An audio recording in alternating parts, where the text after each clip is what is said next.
Hey, what's up, guys? Welcome back to Guys Magic. This is Hunter coming at you with a special kind of video. We're doing things a little different today. It's me, myself, and I. We're going through an EDH deck tech that I have created for you guys. This one is very special to me because you all know, if you've been watching the channel for long enough, I am a +1/+1 counter fan. That's exactly the kind of video we're going to be doing. Got a brand new card from the Lost Caverns of Ixalan. That's right, it is called Sovereign Okinec Ahau, or probably Ahau, but I like to say Ahau. It is a green and a white for a 3/4 legendary creature cat noble. It has Ward 2. It says whenever Sovereign Okinec Ahau attacks, for each creature you control with power greater than the creature's base power, put a number of +1/+1 counters on that creature equal to the difference. This card is absolutely insane. I am so excited for this card. All you got to do is just pump your team. As soon as you start pumping your team, it's automatically bigger than its base power. And when it's bigger than its base power, you get that many +1/+1 counters. So for example, if we've got a little 2/2 and it is being pumped up +3/+3 until end of turn, you go to combat, you swing it with Okinec. Okinec says, hey, it's got 3 more power than its base power. Here's an additional 3 more counters. And then every single turn it attacks after that, it's going to be increasing those counters over and over and over. So if a card just had 3 counters to start with, it now has 3 more counters. And then you can just keep going. It's a snowball effect. We got a cool snowball effect cat. Let's go. Sovereign Okinec Ahau. So like I said, we are going through this video and discussing exactly all 100 cards in this deck to make this deck hum. We're getting a price point at about $300 to $400. That's what we kind of like to do around these videos. So let's go ahead and dive in with our creature package first. Got to get some of the cards that are kind of boring in a lot of people's eyes because it doesn't actually make what the deck wants to do, but they are so important. They're the mana dorks. The first one I'm throwing in is Avacyn's Pilgrim. 1 green mana for a 1/1 creature human monk. You can tap it to add a white. Birds of Paradise. 1 green mana for a 0/1 creature bird. It's got flying. You can tap it to add 1 mana of any color. And Llanowar Elves is 1 green mana for a 1/1 creature elf druid. You can tap it to add a green mana to your mana pool. All 3 of these cards are so important because they help you ramp into the really cool cards later on in the video. But because our commander does some awesome things when we pump up the team, these cards will be essential late game, doing damage and be getting bigger than just a 1/1 and a 0/1 that they already are. Moving on past the mana dorks, these creatures do more than just mana. So first and foremost, we got Cami of Whispered Hopes. It's 2 and a green for a 1/1 creature spirit. It says if 1 or more +1/+1 counters would be put on a permanent you control, that many +1/+1 counters are put on that permanent instead. You can tap this to add X mana of any 1 color where X is Cami of the Whispered Hopes power. So not only does this increase our +1/+1 counter production, but it's also tapping to make a bunch of mana based on how big this creature is. Gyre's Sage is 1 and a green for a 1/2 creature elf druid. It has Evolve, which means whenever a creature enters the battlefield under your control, if that creature has greater power or toughness than this creature, put a +1/+1 counter on this creature. You can also tap it to add a green for each +1/+1 counter on Gyre's Sage. Similar to Cami of Whispered Hopes, this is going to be tapping for a ton of green mana because we're going to be putting in those giant creatures into the battlefield. This is going to be getting more and more counters. And then later on in the game, when we're doubling or tripling our counter production, it's going to be crazy when we're going to have so much green mana. Kodama of the West Tree is 2 and a green for a 3/3 legendary creature spirit. It has reach. As modified creatures you control have trample. Modified creatures include equipment, auras you control, and counters or modifications. And whenever a modified creature you control deals combat damage to a player, search your library for a basic land, put it onto the battlefield tapped, then shuffle. So, Kodama of the West Tree is so important in this deck because when we have all those 1/1 counters, we can get chump blocked by a little 1/1, and that's never fun. So with all those counters, Kodama of the West Tree says, hey, we all have trample here. We're going to get through and deal as much damage to our opponents as possible, and when we do that damage to our opponents, we're ramping and getting more lands onto the battlefield. Fertilid, 2 and a green for a 0/0 creature elemental. It enters the battlefield with 2 +1/+1 counters on it.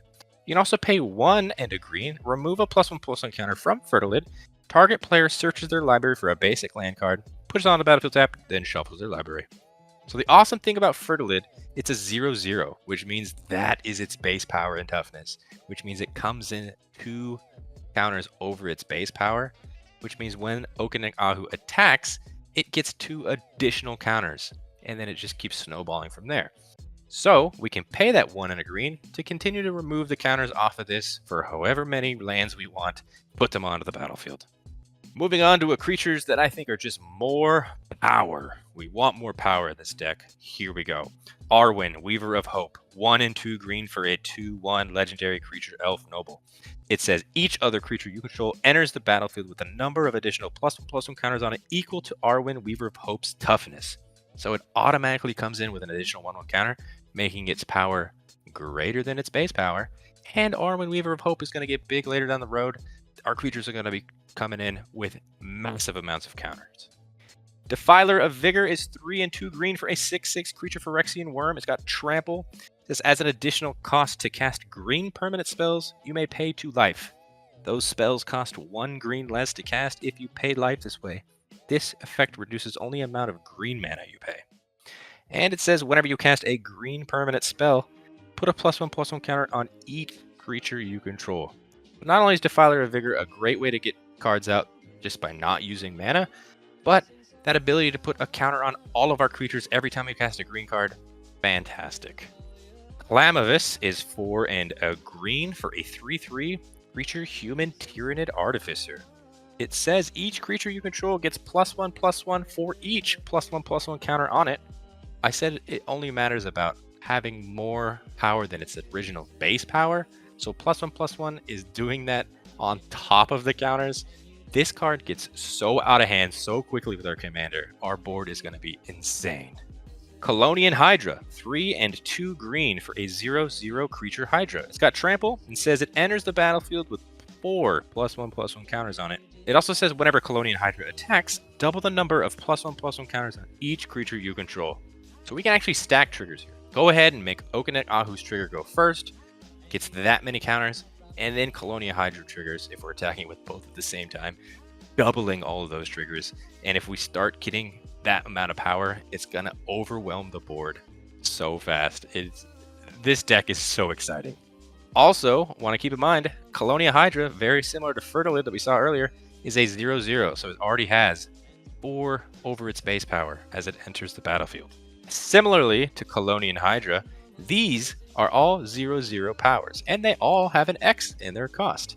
This first one is Mikaeus the Lunarch. It's X and a white for a 0/0 legendary creature human cleric. It says it enters the battlefield with X +1/+1 counters on it. I can tap Mikaeus the Lunarch to put a +1/+1 counter on Mikaeus, or I can tap it to remove a +1/+1 counter from Mikaeus to put a +1/+1 counter on each other creature you control. Mikaeus is fantastic in this deck. Not only is it going to be giant from the get-go based on how much mana you throw into that X cost, it's going to be huge. And we're going to be putting counters on all of our creatures by tapping it down. Stonecoil Serpent, X mana cost for a 0/0 artifact creature snake. Got reach, trample, and protection from multicolored. And it enters the battlefield with X +1/+1 counters on it. This is going to get insane. Not only does it have trample on itself, but if our commander is attacking with Stonecoil Serpent, it gets the double amount of counters for however it's attacking. Not to mention if we're pumping up the team in other ways, Stonecoil Serpent is going to get through with damage because someone has to have a monocolored card to even try to block this. Bakri Jelly is X and a green for a 0/0 creature Ooze. It's got trample and it says it enters the battlefield with X +1/+1 counters on it. It also has Split, which means whenever it dies, if it had 2 or more counters on it, create a token that's a copy of it at the beginning of the next end step. This token enters the battlefield with half that many +1/+1 counters on it, rounded down. This is a must-have in this deck. With the amount of counters that are going to be putting on this card, this is going to multiply into such smaller ones, and then when we swing in with our cat, it's going to grow them back to the original size, because they're just going to double back to what they were. And they're just going to split when they die again, and double back to what they were. It is so hard to get rid of this card in this deck, and it's a must include here. Let's move on to some creatures that I believe are really good on their own, but they're even better because of their activated abilities. This first one, Hopeful Initiate, It is a simple 1 white mana for a 1/2 creature human warlock. It has training, which means whenever this creature attacks with another creature with greater power, I can put a +1/+1 counter on this creature. And it has an ability where you can pay 2 and a white to remove 2 +1/+1 counters from among creatures I control to destroy a target artifact or enchantment. This is a +1/+1 counter deck. I've been saying it all through this video. We're going to be able to activate that 2 and a white and just start destroying all of our opponent's artifacts and enchantments because we're going to have counters on all of our creatures. Scavenging Ooze is 1 and a green for a 2/2 creature ooze. I can pay 1 single green mana, exile target card from a graveyard. If it was a creature card, put a +1/+1 counter on Scavenging Ooze and you gain 1 life. This is a fantastic card, and not only just +1/+1 counter theme decks, but any deck that is going against any kind of graveyard strategy, we are just exiling all of their cards. And it's a continuous effect because you don't have to tap this down. Shalai, Voice of Plenty, is 3 and a white for a 3/4 legendary creature angel. It's got flying. It says you, planeswalkers you control, and other creatures you control have hexproof. It also has another ability where you can pay 4 and 2 green, put a +1/+1 counter on each creature you control. Shalai is a fantastic creature in any kind of +1/+1 strategy. It's a great protection spell. Just any spot removal, this card just says, no, I am not getting hit. And late game, or whenever you have the mana to do so, just continue to put counters on the entire board. It's so good in this deck. Let's move on to some creatures that I think will get enormous very quickly. This first one, Mana Gorger Hydra. It's 2 and a green for a 1/1 creature Hydra. It's got trample and says whenever a player casts a spell, put a +1/+1 counter on Mana Gorger Hydra. Not only is it getting counters for every card you play, but it gets a counter for every single time an opponent plays a spell as well. This card gets so big, so fast, and with our commander on the field, it gets even bigger. Forgotten Ancient, 3 and a green for a 0/3 creature elemental. It says whenever a player casts a spell, you may put a +1/+1 counter on Forgotten Ancient. And also at the beginning of your upkeep, you may move any number of +1/+1 counters from Forgotten Ancient onto other creatures. Very similar to Mana Gorger Hydra we just talked about. It's the exact same text. Anytime an opponent casts a spell, and yourself, you get counters on Forgotten Ancient. And then you can go ahead and just move those counters all over your board. It's an incredible card. Champion of Lambholt is 1 and 2 green for a 1/1 creature human warrior. It says creatures with power less than Champion of Lambholt's power can't block creatures you control. And whenever another creature enters the battlefield under your control, you put a +1/+1 counter on Champion of Lambholt. Guess what? Creatures with less power than Champion Lambholt, it's going to be pretty frequently. With the amount of counters that we're throwing on Champion, the amount of pumping we're going to be doing to this, we're going to be getting in for a lot of damage if Champion's on the field. It's going to get out of hand. I keep saying that. It's fantastic. I've said it once, I'll say it again. Card draw wins games, and that's what we have here in this creature package. Dusk Legion Duelist is 1 and a white for a 2/2 creature vampire soldier. It's got vigilance. It says whenever 1 or more +1/+1 counters are put on Dusk Legion Duelist, draw a card. This ability triggers only once each turn. That is the downside, that it only triggers once, but with the amount of +1/+1 counters we're constantly putting on our creatures every single turn, we're probably drawing a card every turn.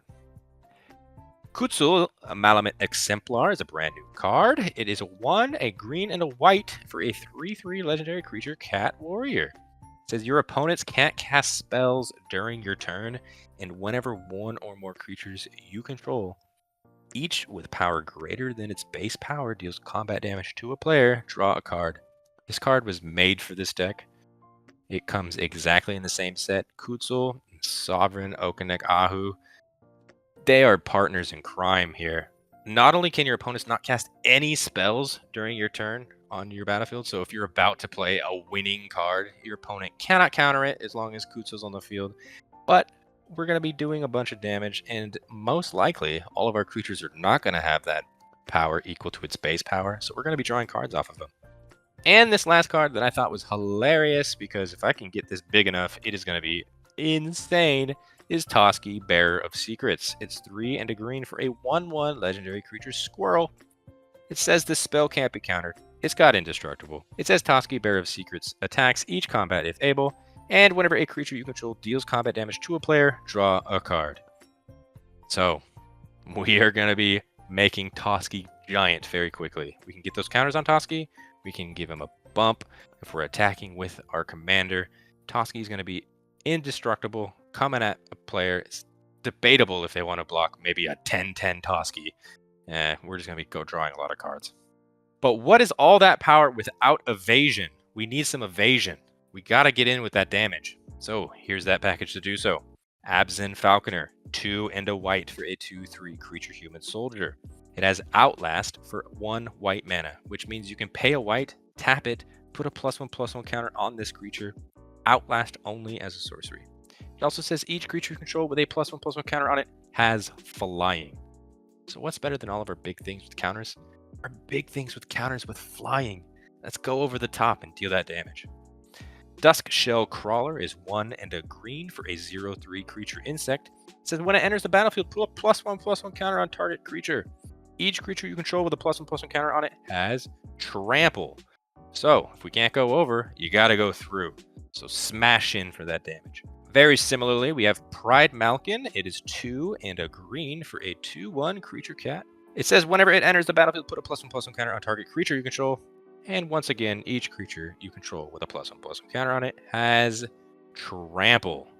Once again, get in, mash. And this creature I put in a slot by itself. This is your win con. This is going to do so much work in this deck. It's Craterhoof Behemoth. It's 5 and 3 green for a 5/5 creature beast. It has haste. It says whenever Craterhoof Behemoth enters the battlefield, creatures you control gain trample and get +X/+X until end of turn, where X is the number of creatures you control.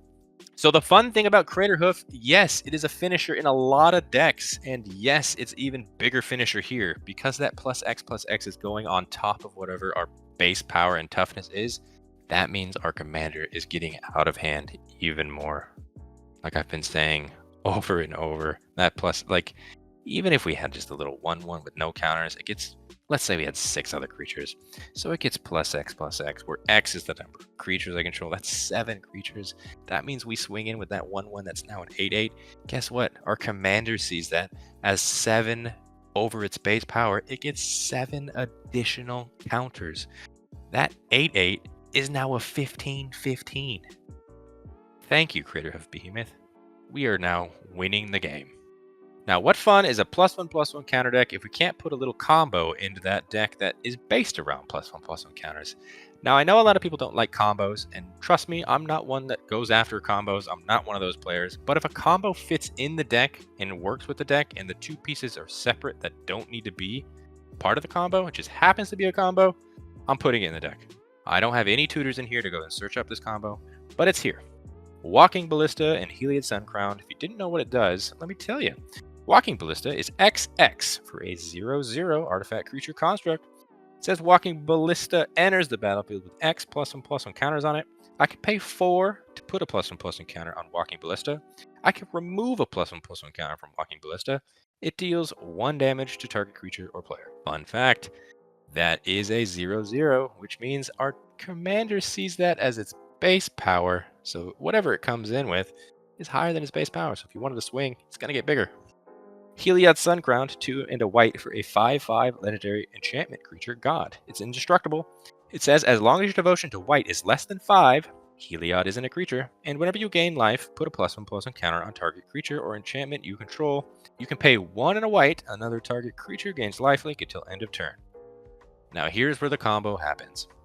So Walking Ballista says, if you remove a counter, it deals damage. So Heliod, if you use his ability for 1 and a white to give Walking Ballista lifelink, you remove that counter and you ping someone in the face. Well, guess what? That's lifelink damage, which means you gained life, which means you put a counter on something. You'll put a counter on Walking Ballista. You'll remove that counter. You ping someone over and over and over and over until they're dead. Walking Ballista goes great with another card as well, which we will talk about when we get to our artifact package. But let me tell you, this 2-card combo is fantastic in this deck, and it will go even crazier because we are a +1/+1 counter themed deck at the base of it. So those are all of our creatures, but let's move on to the Planeswalker package. And by Planeswalker package, I mean a singular Planeswalker card. This is Elspeth Resplendent. It is 3 and 2 white for a starting loyalty of 5. It's got a +1 ability that says choose up to one target creature, put a +1/+1 counter and a counter from among flying, first strike, lifelink, or vigilance on it. It has a -3 ability that says look at the top 7 cards of your library. You may put a permanent card with mana value 3 or less from among them onto the battlefield with the shield counter on it. Put the rest on the bottom of your library in a random order. And a final ultimate, which is a -7 that says create 5 3/3 white angel creature tokens with flying. Very cool ultimate. I really, really, really think Elspeth Resplendent is one of the better cards they've printed in a long time when it comes to Planeswalkers and +1/+1 counter themes. I have been tending to throw this into every single one of my decks just because it has a +1 ability that not only starts the engine of a +1/+1 counter, so our commander, if this is on the field and we're putting +1/+1 counters on it, that's at least starting the engine of getting over our base power. And it can add a little bit of evasion, giving anything flying as well. This is an all-star in this deck. The -3 ability is also really cool if you're in a pickle. If you don't have anything on the field, -3, go and find something, put it onto the field. It gets a shield counter. Hopefully you find one of your creatures that can come in with a lot of counters already on it. Bang, it's got a shield, it's got that extra little protection from a kill spell or damage. Alright, so that was our only Planeswalker, but let's move on to some instants and sorceries. First, we're green, we got a ramp, so let's ramp. Here's our ramp spells. First off, Cultivate. 2 and a green for a sorcery. Search your library for up to 2 basic land cards, reveal those cards, put 1 onto the battlefield tapped, and the other into your hand, and shuffle. We got Farseek, which is 1 and a green for a sorcery. And search your library for a plains, island, swamp, or mountain card, put it onto the battlefield tapped, and shuffle. Good thing about Farseek, doesn't say basic. Go ahead and get whatever you need. Nature's Lore is 1 and a green. Sorcery, search your library for a forest card and put that card onto the battlefield, then shuffle your library. Once again, doesn't say basic. And Rampant Growth, which is 1 and a green for sorcery, search your library for a basic land card, put that card into the battlefield, and then shuffle your library. All perfect, really good ramp spells, all needed in this deck. Let's look at some card draw. We got Rishkar's Expertise going into this deck. It's 4 and 2 green for a sorcery. It says draw cards equal to the greatest power among creatures you control. And you may cast a spell with mana value 5 or less from your hand without paying its mana cost. Rishkar's Expertise is a fantastic card draw spell in any giant creature-based deck. That's exactly what we are. Our creature is going to be pretty big. Playing Rishkar's Expertise and potentially drawing 6-7 cards based on just one creature. Really good. Plus the additional ability to go ahead and throw something onto the field in your hand. Really good here. Inspiring Call is always good in a +1/+1 counter theme deck. It's 2 and a green for an instant. It says draw a card for each creature you control with a +1/+1 counter on it. Those creatures gain indestructible until end of turn.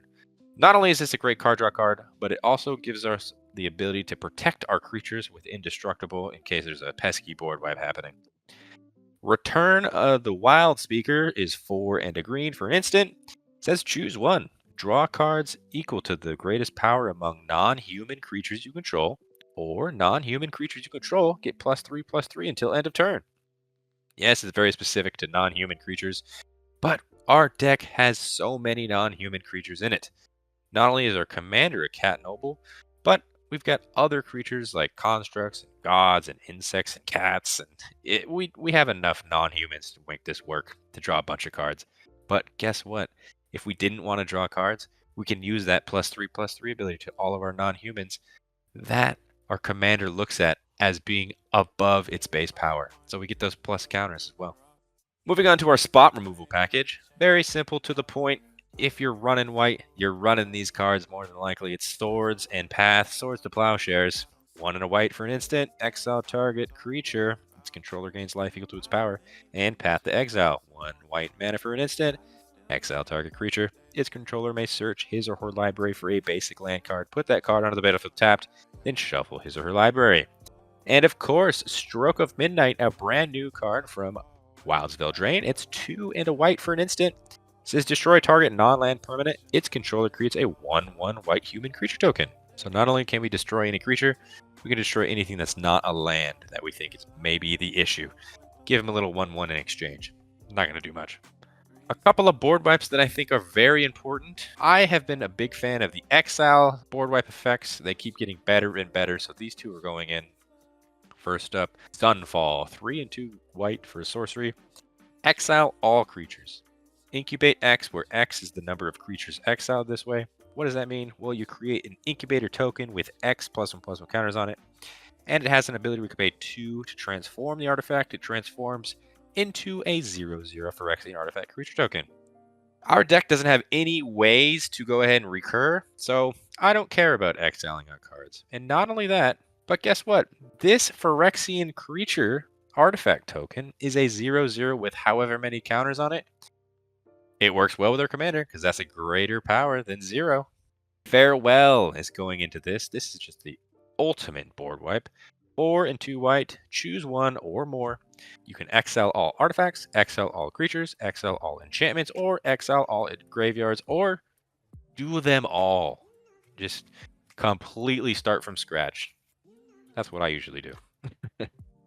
Moving on to the protection spells of this deck, we are going to be going big. We're going to be going wide. We are going to need to protect that from getting damaged, especially our commander, because if our commander's gone, the engine is a little bit off, but it is still humming with our giant creatures, so we got to protect it all. First up, Heroic Intervention, 1 and a green for an instant. It says permanents you control gain hexproof and indestructible to end a turn. Teferi's Protection, which is 2 and a white for an instant. Until your next turn, your life total can't change, and you gain protection from everything. All permanents you control phase out. Exile Teferi's Protection. 2 of the best protection spells in all of EDH. I love both of them. They're always going in my decks. Unbreakable Formation, 2 and white for an instant. Creatures you control gain indestructible into turn. It's got another ability that says if you cast this spell during your main phase, put a +1/+1 counter on each of those creatures and they gain vigilance until end of turn. So this could be a protection spell. It could also just be getting in for that additional points of damage just to make this game over. Tyvar's Stand, also going into the deck, is X and a green for an instant. It says target creature you control gets +X/+X and gains hexproof and indestructible until end of turn. So not only can we just protect it from pesky spot removal, but similarly to Unbreakable Formation, maybe you need that extra damage to kill your opponent. Give it +X/+X. If it's our commander, we're going to see that as more than our power, whatever that +X/+X is. That is going to make even more counters onto our creature. And these final 2 sorceries we're throwing in, this is to win the game. If the game is coming to an end, we're probably finishing it off right here. This first card, Triumph of the Hordes. It's 2 and 2 green for a sorcery. It says until end of turns, creatures you control get +1/+1 and gain trample and infect. So if our creatures are huge, we're going to give them all an additional +1/+1 counter. We're going to swing in. Our commander's going to look at and give even more counters.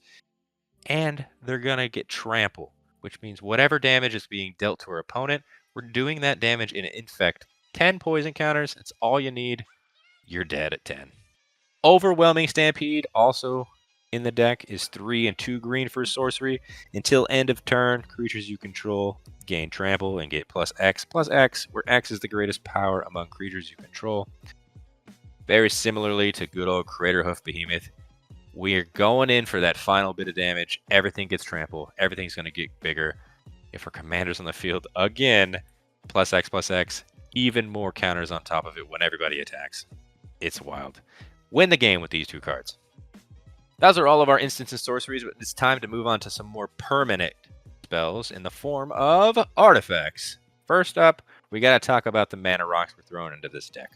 Arcane Signet, 2 generic, artifact. You can tap it, add 1 mana of any color in your commander's color identity. Soul Ring, 1 generic mana, artifact, tap it, add 2 colorless mana. Felwar Stone, 2 generic mana, artifact, tap it, add 1 mana of any color that your land and opponent controls could produce. And the Great Henge. Going to be another mana rock here, but it's more than a mana rock because it's amazing. It's 7 and 2 green. You might be thinking, whoa, that's a lot. It's a legendary artifact. It says this spell costs X less to cast, where X is the greatest power among creatures you control. You can tap it to add 2 green mana, and you gain 2 life. And whenever a non-token creature enters the battlefield under your control, put a +1/+1 counter on it, and draw a card. Mana rock, yep, for 2 green. It also gains you 2 life. It also puts a +1/+1 counters on the creatures that come in, which starts the engine for our commander. And it's a card draw engine. The Great Henge is one of the best artifacts in the game, in my opinion. going in the deck. These next two artifacts are equipment. I think they're pretty much in every EDH deck. Not only are they great ways to protect whatever is equipped, but it also is going to give haste, because it's really important that our commander swings in very quickly, because when our commander attacks is when the things really start to happen. So Lightning Greaves, 2 generic mana for an artifact equipment. Equipped creature has haste and shroud, equip cost of 0. Be wary if you are putting this on a creature, you cannot target your stuff either if it has shroud. Swiftfoot Boots is 2 generic mana for an artifact equipment. Equipped creature has hexproof and haste, equip cost of 1. Moving on to some more utility type artifacts. First up, Agatha's Soul Cauldron. It's a new artifact from Wilds of Eldraine that is slowly becoming one of my favorites for +1/+1 counters. 2 generic mana for a legendary artifact. It says you may spend mana as though it were mana of any color to activate abilities of creatures you control. It also says creatures you control with +1/+1 counters on them have all activated abilities of all creature cards exiled with Agatha's Soul Cauldron. You can also tap Agatha's Soul Cauldron, exile target card from a graveyard. When a creature card is exiled this way, put a +1/+1 counter on target creature you control. We can take whatever. If our opponents are doing graveyard shenanigans, we're going to start just go ahead and tapping Agatha, exiling cards from their graveyard. We get those awesome abilities on all of our creatures that have counters. Probably the whole team. Also a fun fact with Agatha's Soul Cauldron, we go ahead and get rid of Walking Ballista. Maybe it's late game. Guess what? All of our creatures now have that ability where you can remove a counter to deal a damage. If all of our creatures had so many counters on them, remove all the counters, deal damage to someone's face, win the game that way. It's so good. Spear of Heliod is 1 and 2 white for a legendary enchantment artifact. It says creatures you control get +1/+1. And it has another ability. You can pay 1 and 2 white. You can tap it to destroy target creature that dealt damage to you this turn. So not only is this going to be pumping up the team just by 1, giving our commander the ability to go in and swing, giving an additional +1 counter if that's the only pump, but this also says, hey, if you hit me, I will kill your creature. A little preventative. Spear of Heliod is one of those cards that opponents are going to have to think twice about attacking you. And of course, what is a +1/+1 counter deck without the Ozolith? It's 1 generic mana for a legendary artifact that says whenever a creature you control leaves the battlefield, if it had a counter on it, put those counters on the Ozolith at the beginning of combat on your turn. If the Ozolith has counters on it, you may move all counters from the Ozolith onto target creature. So the Ozolith says, basically, if a board wipe happens, or all of our stuff gets exiled, if they had counters on them, they go onto the Ozolith and they kind of just stay there. So not only is it just leaving the battlefield, the counters go there, but good news, it doesn't just say +1/+1 counters. And as you saw with Elspeth Resplendent, we have different types of counters that can be put on the Ozolith as well. So those don't go away either. Now it's time to move on to the lovable enchantments, starting with all of our lovable enchantments that love counters. Branching Evolution, 2 and a green for an enchantment that says if 1 or more +1/+1 counters would be put on a creature you control, twice that many +1/+1 counters are put on that creature instead. You can only imagine how crazy this gets with our commander in play. Hardened Scales is 1 green mana for an enchantment that says if 1 or more +1/+1 counters would be put on a creature you control, that many +1/+1 counters are put on it instead. Just add an extra counter. You know, Hardened Scales, great 1-drop. Cathar's Crusade is one of my favorites. It's 3 and 2 white for an enchantment that says whenever a creature enters the battlefield under your control, put a +1/+1 counter on each creature you control. So the creature enters, it gets that counter, and then it gives the counter to the entire team. Felidar Retreat is 3 and a white for an enchantment that's got landfall, which means whenever a land enters the battlefield under your control, choose 1. You can either create a 2/2 white cat beast creature token, or you can put a +1/+1 counter on each creature you control. Those creatures gain vigilance until end of turn. We're probably doing the second one more than the first one. However, if we have Cathar's and Felidar Retreat, I guess maybe you can put a cat just to get Cathar's Crusade to trigger. Moving on to the final 4 enchantments of this deck. This is all loved by the team. This is going to make our team even stronger. First up, Flowering of the White Tree.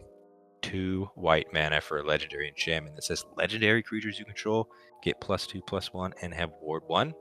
And non-legendary creatures you control get +1/+1. So a pump for the whole team, depending on if it's legendary or not, doesn't really matter because our commander is going to make them bigger anyways. Unnatural Growth is 1 and 4 green for an enchantment. It says at the beginning of each combat, double the power and toughness of each creature you control until end of turn. I don't normally like to put in these 4 pipped colors into the decks, but we're only a 2-color deck, so this is a fine include in here. Not only are we doubling the power and toughness, but once again, if Sovereign Okinec Ahau is in this, it's going to be doubling. Your creatures are going to be enormous. Beastmaster Ascension is 2 and a green for an enchantment that says whenever a creature you control attacks, you may put a quest counter on Beastmaster Ascension. As long as Beastmaster Ascension has 7 or more quest counters on it, creatures you control get +5/+5. Beastmaster Ascension is a fantastic card. Let's say you have 4 creatures on the field. You swing in with those 4 creatures. You get 4 quest counters immediately. You're over halfway there. Getting the team to get +5/+5. Okinec Ahau is going to love it. Next up, Garruk's Uprising. Also going in the deck is 2 and a green for an enchantment that says when it enters the battlefield, if you control a creature with power 4 or greater, draw a card. Creatures you control have trample. Whenever a creature with power 4 or greater enters the battlefield under your control, draw a card. The main reason I'm throwing this in the deck is because we got that extra trample damage. We want to just keep smashing our giant creatures into people's faces. It's a lot better to do while we can be unimpeded. Get that trample damage. And card draw. Makes it even better. Those are all of the spells of the deck. Now it's time to talk about our land package. We have the usual suspects. These are in every single EDH deck. What are you doing if you don't have these? Command Tower, Exotic Orchard. Command Tower is a land you can tap, add 1 mana of any color in your commander's color identity. Exotic Orchard, you can tap it to add 1 mana of any color that a land an opponent controls could produce. They're just coming in untapped. More than likely, someone at the table is going to have a color that matches you. It'd be super rare if that didn't happen. But either way, Exotic Orchard, you just tap it for any color. It's just extra mana. Here's some utility lands. Gavany Township is great. It's a land you can tap to add a colorless mana, or you can pay 2, a green and a white, tap it to put a +1/+1 counter on each creature you control. What gets better than that in a +1/+1 counter deck in Selesnya colors? Come on now. Karn's Bastion can tap for a colorless, or you can pay 4 to tap it to proliferate. So pump the team with however many counters you have. Or if you had already swung in with Triumph of the Hordes once and everybody has a counter on them of the poison variety, start ticking up Karn's Bastion slowly but surely and killing them that way. Path of Ancestry enters the battlefield tapped, where you could tap it to add 1 mana of any color in your commander's color identity. When that mana is spent to cast a creature spell that shares a creature type with your commander, scry 1.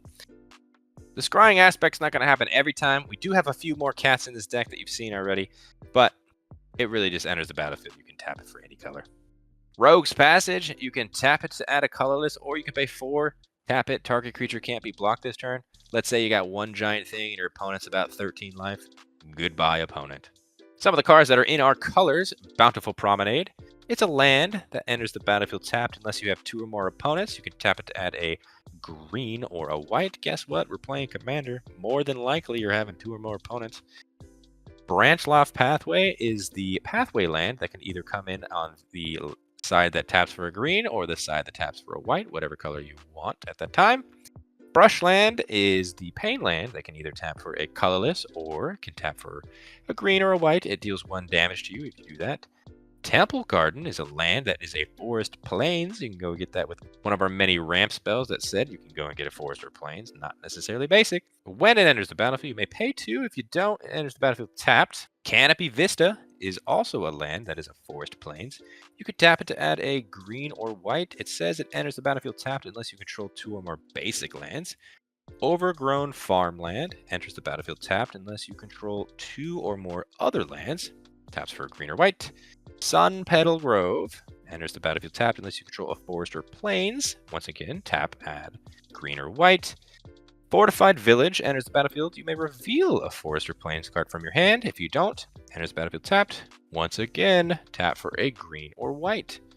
And of course, rounding up this deck, we are adding 11 basic forests and 9 basic plains. And that is going to do it for this entire build. I hope you guys enjoyed this video. If you wanted to playtest this in any way, go ahead and check the description. You will find a link to our exact build of the deck. It's on our Moxfield. It's a lot of fun. As a +1/+1 counter player, as you guys may or may not know, if you've been around the channel long enough, this one is in my top 10 for sure. Being 2 colors, going extremely powerful. It is, I mean, let me just tell you, if you can get this online and protect it, your opponents are just dead. It's so much damage so quickly.